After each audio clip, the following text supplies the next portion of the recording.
13h01 agora, a hora certa, em nome de Teresina Hall, que pertence ao grupo O Dia de Comunicação. Teresina Hall, uma das melhores casas de shows do Brasil. Agora o quadro Política de A a Z.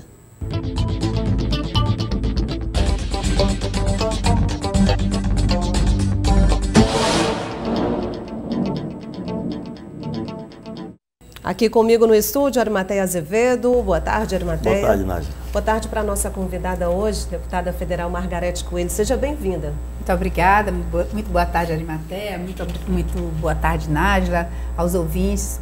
Alegria estar aqui, muito obrigada pelo convite. Bom, a senhora hoje é membro, né? Faz parte da CCJ, Comissão de Constituição e Justiça da Câmara Federal, a mais importante comissão da Casa. O que a gente pode destacar hoje, não só como missão, mas o que está tramitando, que claro, a senhora como membro, inclusive como mulher, pode com toda a força estar defendendo lá na CCJ? Olha, a CCJ, ela recebe todos os projetos de lei, de resolução, tudo que tramita pela Câmara, tramita preferencialmente pela CCJ, né? Então, atualmente eu poderia destacar dois grandes projetos que estão em andamento naquela casa. Primeiro, a reforma da Previdência e depois o chamado pacote anticrime, né? São os dois grandes projetos, são os dois grandes debates que estão postos naquela casa. E depois, nós ainda não checamos a pauta toda, nós assumimos, a semana passada foi que a comissão foi instalada, e aí a primeira reunião de eleição da mesa diretora da CCJ, e só por agora, só a partir dessa semana que nós vamos distribuir os projetos, e aí vamos ter ciência do que tramita lá. A senhora inclusive citou duas pautas, Arimateias, bem polêmicas, que é a do projeto anticrime e a da reforma administrativa. Inclusive a bancada do Partido dos Trabalhadores já declarou que vai votar totalmente contra vários pontos da reforma administrativa. Hoje o que a senhora acha que tem que acontecer em relação a essa reforma? Pontos devem ser revistos? Está mais próximo ou mais longe dela ser definitivamente votada? Não, na verdade ainda nem se inaugurou a tramitação. Na verdade, se inaugurou porque a proposta já chegou à Câmara, mas ainda não foi designado relatoria, ainda não começamos o debate. Mas como os dois projetos já foram bem conhecidos da imprensa, dos parlamentares, todo mundo já leu, muita gente já tem posições acerca dos pontos que estão ali. Agora, uma coisa é certa, né? Nós não podemos deixar de reconhecer que a reforma da Previdência, ela não só é necessária, como ela é urgente. O Brasil precisa tentar estancar determinados pontos, né, de sangria que há na Previdência Pública, a fim de que a gente não chegue no ponto que alguns países, como Portugal, como a Espanha, como o Egito, por exemplo, que colapsaram, né? Ficaram numa crise enorme promovida pela crise na Previdência. Quer dizer, hoje nós vemos estados investirem muito mais na folha de pagamento da Previdência do que propriamente em investimentos no Estado. Então, nós hoje temos folhas de pagamento dos inativos que correspondem ou em alguns estados, inclusive superam a folha de pagamentos dos ativos.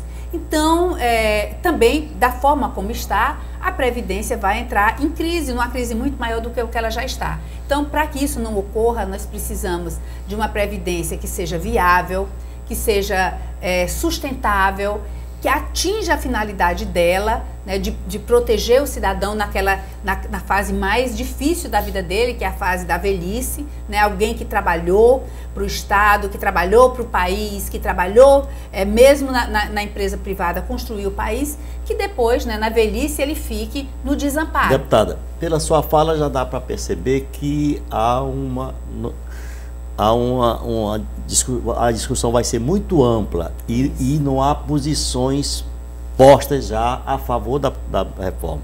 O que quer dizer que não só partido da senhora, que pode ser do seu partido, e de vários partidos estão divididos.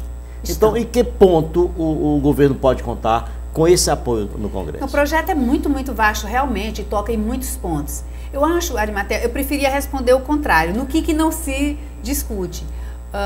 Os partidos ainda estão sentando, mas você percebe que tem três pontos bem polêmicos aí com relação, mesmo você levando em consideração idade, enfim, que é a questão do trabalhador rural, a questão do benefício de prestação continuada e a questão da idade da mulher equiparando ou não a do homem. Então, acho que isso vai ser muito debatido, muito discutido, vamos dizer assim, vai pensar a discussão. Mas, no fundo, tem muita coisa, tem a questão do militar, tem a questão do servidor público, tem pautas muito sensíveis ali no meio para serem tratadas. Mas não tem jeito, nós vamos ter que enfrentar, vai ter desgaste, De parte a parte. De parte a parte, vai ter desgaste de parte a parte, vai ter exacerbamentos, vai ter discussões acirradas, manifestações. Eu acredito que nós vamos ter aí, a reforma da Previdência vai mexer muito com as nossas emoções. Eu queria, inclusive, deputada, pegar o gancho aqui do meu erro agora há pouco, eu falei reforma administrativa e a reforma previdenciária, mas é porque agora há pouco nós falamos da reforma administrativa do Estado. Isso. Vamos falar ainda hoje, e é outro ponto também que eu posso dizer que é polêmico, né? Exato. Aproveitando a senhora aqui, que conhece bem, até porque foi vice-governadora do Piauí, é a arma hoje, digamos, como que eu, sei lá, arma não, mas é o que o governador precisa hoje para começar a colocar ou tentar colocar o Estado nos eixos? Ah, sim. Eu acho que a reforma, eu não li completamente o projeto, vou confessar isso, conheço os pontos, porque como eu estive há pouco no governo, nós conhecemos onde estão os principais gargalos, enfim.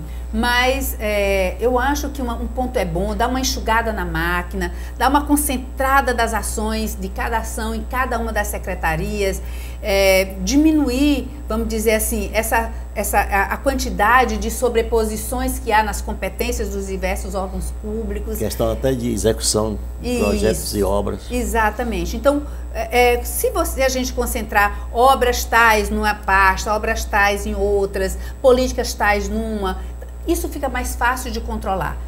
Eu não vejo realmente, tenho que dizer, grandes economias na junção de algumas pastas, porque o pessoal são pessoas que já estão na folha de pagamento, é só uma questão de lotação, de distribuição. Mas acho que quando você concentra as obras em determinados setores, primeiro, o dinheiro rende mais, Arimatea, porque se eu tenho 10 órgãos, por exemplo, fazendo estrada, né? Vamos dizer, eu tenho o risco de ter 10 estradas inacabadas, se cada um deles tiver. Se eu tiver concentrado tudo num único órgão, eu vou ter, né, uma racionalização desses recursos, uma racionalização dessas atividades, dessas políticas públicas e uma facilidade de controle maior, de você focar naquelas que realmente vão atingir o maior número possível de pessoas. Porque a obra mais cara que existe, vamos reconhecer que é a obra inacabada. Principalmente quando ela se dilui com relação ao órgão, cada um fazendo, é que piora e onera. Exatamente. E onera. Mas esse foi um preciosismo dessa última gestão do governador Wellington Dias. Agora eu lhe pergunto, o governador deixou claro, e aliás retirou aquela parte em que é proibido dar aumento. Como é que o funcionalismo vai encarar isso, né, deputada? Olha, não ter aumento, não ter reajuste do seu salário. Bom, não, essa parte, né, como você mesmo disse, foi retirada. Né, acho foi retirada para não discutir na Assembleia, mas parece que ele vai tratar via decreto, continua do mesmo jeito. Continua, né? Então vamos aguardar e, enfim, ninguém gosta, nenhum empregador, e muito menos nenhum gestor público, gosta de medidas antipáticas como essa de não dar aumento. Se o governador está lançando mão, né, desse expediente, certamente ele está tentando evitar um mal maior, que é atraso em folha de pagamento, demissões, enfim. Se ele lança a mão desse expediente é para evitar um mal maior. Vamos dizer, seria uma medida vicariante.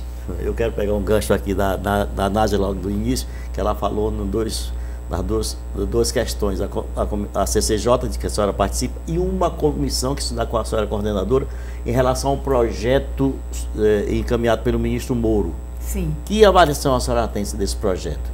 Bom, não, o projeto, na verdade, eu fui nomeada primeiro para uma equipe, um grupo de trabalho. Veja, chegaram, como eu disse, nós temos três grandes projetos, né? Tratando dessa área de segurança pública, de combate à corrupção, enfim.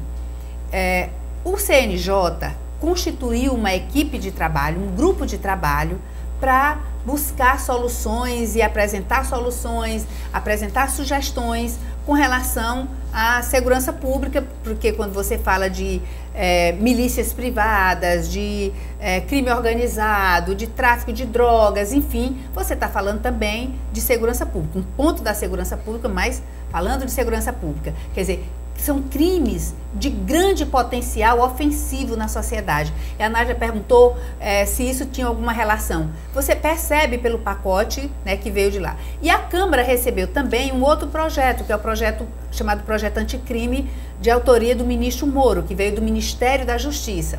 Então, nós criamos essa comissão, o presidente, a mesa diretora da Câmara criou essa comissão, nós somos 7 parlamentares, né? São 6 homens e eu. E nesse final de semana, o presidente Rodrigo me nomeou coordenadora desse grupo. Esse grupo vai, com interlocução com esse grupo de trabalho também do CNJ, tirar uma proposta que consolide os 3 projetos, né? Para que a gente possa votar isso de uma forma conjunta, apresentar boas soluções, ver onde um projeto é melhor que o outro, enfim, dar uma organizada, dar uma consolidada nesses projetos. Então, essa comissão, ela ainda não se instalou, né? Ela foi constituída agora, não se instalou.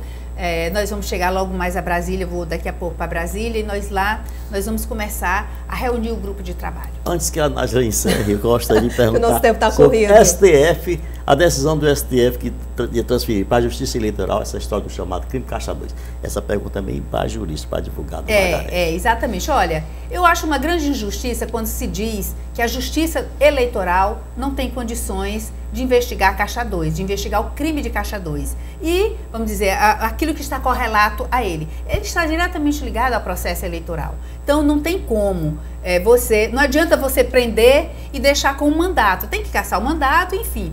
Acho que uma injustiça. A Justiça Eleitoral, Ari, faz eleições municipais em mais de 5.000 municípios. Entrega a tempo. Você não pode dizer que a Justiça Eleitoral não tenha experiência. Tem. Agora, não tem estrutura? Se não tem estrutura, vamos dar estrutura, vamos criar estrutura. Agora, eu acho uma injustiça dizer que a Justiça Eleitoral, que isso significa impunidade, que isso significa passar a mão na cabeça daqueles que praticaram Caixa 2. Eu morro de medo da Justiça Eleitoral, gente. É uma justiça também federal, é uma justiça experiente, é uma justiça que precisa de estrutura. Para isso, crie-se. Agora, a Constituição diz que processo eleitoral é da Justiça Eleitoral. Se o crime de Caixa 2, esse crime de Caixa 2 tem a ver com o processo eleitoral, tem que ser lá, porque é lá que se apura a prestação de contas, enfim. Então, eu não vejo por que tanta estranheza, não. Acho que se não tem estrutura, cria-se. O bom seria que todos tivessem o mesmo medo que a senhora tem, não é? Mas, enfim, deputada, nosso tempo está corrido. Muito obrigado mais uma vez pela vinda da senhora. Quando estiver aqui, volte outras vezes, por favor. Estarei sempre às ordens. Muito obrigada mais uma vez a você, ao Ari. Eu deixei de fazer algumas perguntas aqui, inclusive sobre Prefeitura de Teresina. Deixa pra lá. Outra oportunidade ela responde. Obrigada mais uma vez. Eu que agradeço. Muito obrigada. Arimatea, você continua comigo aqui, porque como eu falava agora na entrevista da deputada, iríamos tocar novamente no assunto da reforma administrativa aqui do Piauí. Então, a CCJ, Comissão de Constituição e Justiça da Assembleia Legislativa, se reuniu de forma extraordinária nesta segunda-feira. E na pauta, reforma administrativa. O esforço era para que a mensagem de número 2 fosse votada ainda nesta segunda-feira em plenário. Por se tratar de uma PEC, proposta de emenda à Constituição, ela requer um processo diferenciado de tramitação. Ela tem que ser trabalhada antes, porque para nós tratarmos de leis ordinárias complementares a partir de amanhã, que são outras mensagens, nós temos que primeiro votar a PEC, inclusive em plenário. Então o que acontece? Nós votamos hoje aqui na comissão pela aprovação desta PEC e for para plenário hoje, nós temos que ter 3 sessões plenárias de interstício, que seria terça, quarta e quinta. Então, na segunda-feira, nós votaríamos segunda votação a PEC, para depois nós íamos tratar da discussão das outras matérias. É um rito que, naturalmente, temos que seguir, porque é o rito da Constituição. A mensagem de número 2, que versa sobre a PEC e que desburocratiza processos de punição de servidores públicos estaduais, foi aprovada por unanimidade na comissão. Foi votado aqui na CCJ, agora vai a plenário ainda hoje. Vamos fazer aqui um esforço para votarmos em primeira votação no plenário, e aí precisamos de um interstício de 3 sessões plenárias para votarmos em segunda votação. Aprovado isso, estamos prevendo para a próxima segunda-feira, a gente fará um esforço concentrado na terça-feira para tratarmos do conteúdo das matérias, porque aqui na CCJ tratamos apenas da constitucionalidade, da legalidade dessas matérias. A expectativa agora é de que a mensagem de número 2, que contém a PEC que foi apresentada pela reforma administrativa do governo do estado do Piauí, seja apreciada em segunda votação já no dia 25 de março, aqui na Assembleia Legislativa do estado do Piauí. Mas como toda mensagem corre com regime de urgência, hoje também foi aprovada uma segunda mensagem, a de número 7. A mensagem de número 7, que segue agora para a Comissão de Finanças, propõe conceder descontos para contribuintes com IPVA e ICMS em atraso. Nós temos agora a proposta, depois que passar em plenário, o governador está concedendo descontos de até 37,5% para impostos, determinados impostos. Isso é bom para o cidadão. Isso é bom para o governo, que antecipa a arrecadação, mas é muito bom para o povo. 2 mensagens da reforma já foram aprovadas, mas 2 estão bem encaminhadas. Uma foi retirada. Falta apenas mais uma mensagem da reforma de Wellington Dias a ser apreciada na CCJ. As outras mensagens, já teve mensagem aprovada e as outras deverão ser discutidas e votadas na próxima terça-feira, se tudo ocorrer conforme nós estamos imaginando. Porque elas só podem ser votadas após aprovada a PEC, o projeto de emenda à Constituição Estadual. Bom, Arimateia, diferente lá de Brasília, aqui no Piauí, a Assembleia está em ritmo acelerado no que diz respeito à reforma administrativa. Estou vendo. Inclusive, a boa vontade do governador em dispensar, antecipar a receita, dando desconto. Está vendo que o caixa está baixo. Ponto chamando a atenção. Bom, comecinho dessa edição, nós mostramos a manifestação dos professores da educação básica e mostramos também que professores da UESP deflagraram greve hoje pela manhã, reivindicando salários, estrutura, professores, enfim. E o governador Wellington Dias, inclusive nós mostramos também nessa edição, disse que este ano, Arimateia, essa possibilidade de aumento de reajuste está descartada. Bom, eu li hoje na mídia essa reação do governador ao protesto dos professores. O governador diz, ipsiliter, não é razoável uma greve que quer a ilegalidade. Bom, os professores iniciaram hoje uma greve por tempo determinado, enquanto o governador explica que o Estado não pode, como você acaba de dizer, não pode conceder reajuste. Como ele bem frisou no projeto de reforma encaminhado para a Assembleia, e que já retirou aquela mensagem número 6. Pois bom, só estranho é o governador dizer que entre os problemas que não tem solução, o de conceder reajustes aos servidores seria um deles. Ele põe como impedimento a lei de responsabilidade fiscal. Todo mundo já sabe, isso aí, cantado em prosa e verso. Tudo bem, admitamos que o governador esteja certo. Agora, por que ele não deu cumprimento aos planos de cargos e salários que esperam há pelo menos 6 anos? Ou melhor, há pelo menos quase 2 governos do próprio Wellington? Olhe, quando se discute a ilegalidade de um lado, é preciso ver se não incorreu em outra ilegalidade. Tem 2 coisas aí. Aí vai ficar 2 pontos de corda, os professores de greve de um lado... Ilegalidade e o governador do outro cometendo ilegalidade. E aí, como é que fica? Quem puxa a corda mais forte? Esperar a razão. Bom, Arimateia, foi esse final de semana, você pode explicar melhor, um crime na zona norte aqui de Teresina, com características de execução? Não, foi em Piripiri. Piripiri. E é muito sério. Eu soube que o nome do rapaz é o Nilson, que é dono de um bar, coincidentemente, você pensava que é Teresina, porque no bairro Matadouro, mas lá em Piripiri. Ele teria sido assassinado ontem e, pelas características, parece execução. A história é que ele se encontrava em frente à sua casa quando chegaram dois homens de moto e efetuaram vários disparos. Olha, Nádia, esse pode ser um crime comum ou não, porque agora eu faço uma observação, que basta ler, qualquer pessoa lê, o Willekens Van Dort, que é um colunista da cidade, que ele vem denunciando desde 2017 em suas redes sociais, de que lá em Piripiri já foram executados 20 pessoas. Aliás, foram encontrados 20 corpos. Tanto que ele próprio batiza a cidade de Cidade dos Ossos. É algo muito estranho estar ocorrendo por lá. Aliás, eu tenho recebido denúncias de uma fonte, que é militar, que diz que esses crimes podem ser praticados por grupo de extermínio. Essa pessoa coloca em suspeição até o envolvimento, ou seja, pela ação fática ou por omissão, até de policiais da cidade. De qualquer maneira, esse caso precisa ser investigado. E eu diria que não pela Polícia Militar, mas por uma força-tarefa, de preferência de fora de Piripiri. Essas 20 mortes ao longo do tempo? Ao longo de vários anos, muito sério. Só encontra os corpos. E às vezes nem encontra, só encontra a informação de que houve. Bom, mudando de assunto, eu lembro que no comecinho do período chuvoso e algumas poucas semanas atrás, a expectativa, inclusive de alguns órgãos que fazem esse tipo de fiscalização e ajudam no desempenho da safra aqui no Piauí, é que nós teríamos uma safra recorde, a maior safra da história no que diz respeito a grãos. A história não é bem essa, Arimatea? Bom, Nádia, o Piauí deve registrar dessa safra de 2019, uma perda de pelo menos, ou aliás, entre 15% a 20% em comparação com o ano passado.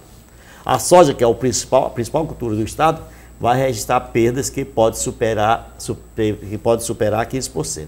Exatamente por causa da falta de chuva, quando os grãos estavam se formando lá na lavoura, lá no início. O volume a ser colhido nas principais áreas de produção no sudoeste do Piauí está projetando até agora só 2,2 milhões de toneladas, ou seja, 300 mil toneladas a menos que no ano passado. Essa perda, segundo informações do setor, se dá também no Maranhão e na Bahia, mas no Piauí é bastante representativa, porque se dá em um momento de expansão da área cultivada com soja, que saiu de uma previsão inicial de 724 mil hectares para 757 mil. No ano passado foram colhidas 2 milhões e 500 mil toneladas de grãos.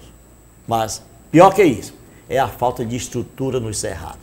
Os produtores continuam cobrando a presença do Estado, seja para melhorar as vias de escoamento da produção, seja para ampliar e melhorar a energia elétrica.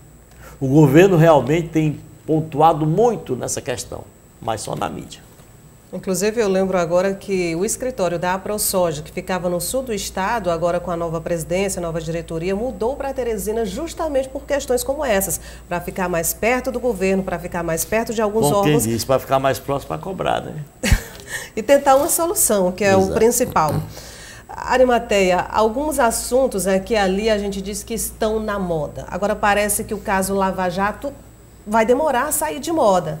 E acaba aqui ali uma polêmica a mais dentro desse assunto. Qual é agora da vez uma decisão, talvez polêmica do STF? Que é essa exatamente que nós colocamos aqui com a deputada.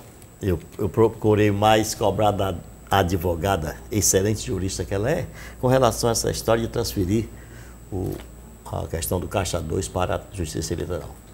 Pois bem, tem sido bastante comentada e criticada, bastante criticada essa decisão do Supremo. É exatamente que os crimes eleitorais, como o Caixa 2, que tenham sido cometidos em conexão, que eles falam lá, em conexão com corrupção e lavagem de dinheiro, devem ser enviados à Justiça Eleitoral. Caixa 2 é um crime, são os crimes não declarados na prestação de contas eleitorais de valores coletados em campanha. Isso aí todo mundo sabe. Mas a reação, principalmente de membros do Ministério Público, a turma lá da chamada República de Curitiba, de respeito a processos também já julgados no âmbito da Lava Jato. Pois bem, a decisão da última quinta-feira está levando a vários questionamentos, porque alguns entendem que processos já em andamento no país devem ser analisados, caso por juiz, desembargadores e ministros. De fato, Nádia, é aí onde está o X da questão. Aqueles corruptos, aqueles que foram processados por corrupção, que já foram inclusive condenados no âmbito da Lava Jato, que também por corrupção, lavagem de dinheiro, acho que pode transformar esses crimes em caixa 2. Pode até tentar, mas quem decidirá uma coisa ou outra é o julgador, que pode ser o juiz, o desembargador ou o ministro. Mais um para a gente esperar? Eu acho que tem muita gente fazendo confusão, reagindo à toa. Só esperar. O julgador é quem vai decidir. Por hoje é só, Arimateia. E como diz a deputada Margarete Coelho, como ela tem muito medo da Justiça Federal, que a Justiça caça mandato e leva o caso para a Justiça comum quando se trata de coisa mais complexa. E o cidadão termina sendo condenado também à prisão. Por hoje é só? Vamos. Até amanhã. Até. A seguir, Campeonato Piauiense de Atletismo realizado na UFPI tem destaques em prova de arremesso de peso.